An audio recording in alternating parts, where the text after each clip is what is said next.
Up, WZUP, c'est le nom de l'émission préférée des enfants, des adolescents et des parents. Et aujourd'hui, vous n'allez pas être déçus par le programme, car il y a du recyclage artistique, un tour dans l'espace et un opéra à la maison. Aujourd'hui, on découvre un métier pas comme les autres grâce à Stéphane Munoz. Salut WhatsApp. Suivez-moi, je vais vous présenter mon travail. Génial!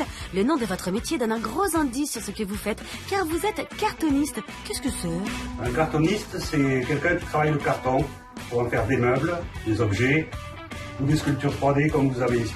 Eh oui, on voit le carton comme un simple emballage, mais c'est un matériau formidable pour créer. N'est-ce pas, Stéphane? C'est une matière très facile à travailler.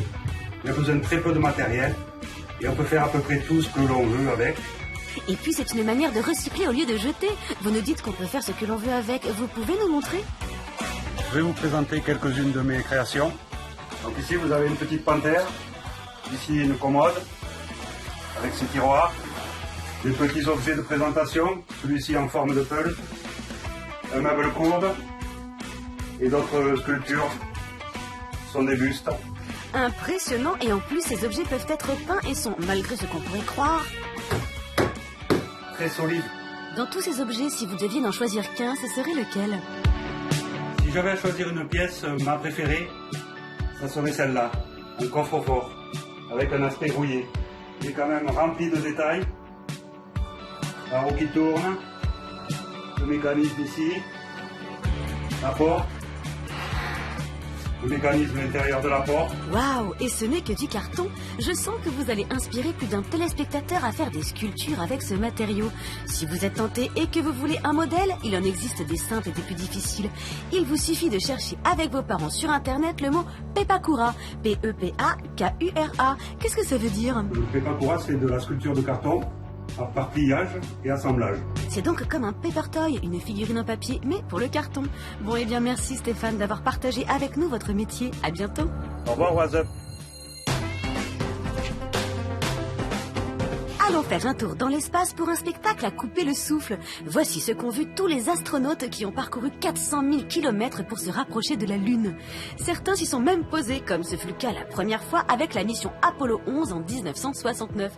Saviez-vous d'ailleurs que 12 personnes au total ont marché sur la Lune lors de différentes missions? La chance! Sinon, 24 personnes en tout et pour tout ont eu la chance de s'approcher aussi près de la Lune pour l'admirer. Mais maintenant, grâce à des photos très précises fournies par la NASA et quelques passionnés d'informatique, vous pouvez à votre tour admirer le spectacle comme si vous y étiez. Waouh, c'est tout simplement fantastique.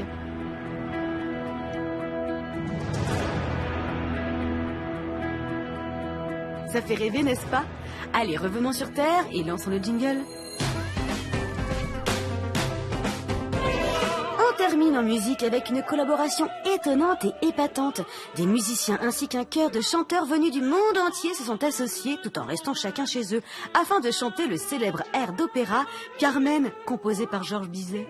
On pourrait se dire que tout ça va finir en véritable cacophonie tellement il est difficile d'interpréter cet air à distance. Eh bien pas du tout, c'est même le contraire, écoutez.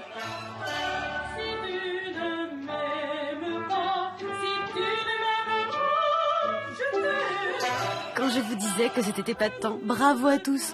Allez, WhatsApp, c'est terminé pour aujourd'hui, mais on se retrouve très vite sur votre chaîne préférée. Oui, on a hâte, nous aussi. En attendant, vous connaissez la musique, vous aussi. Restez chez vous et profitez bien de votre famille. Oui, je chante moins bien qu'eux. Au revoir.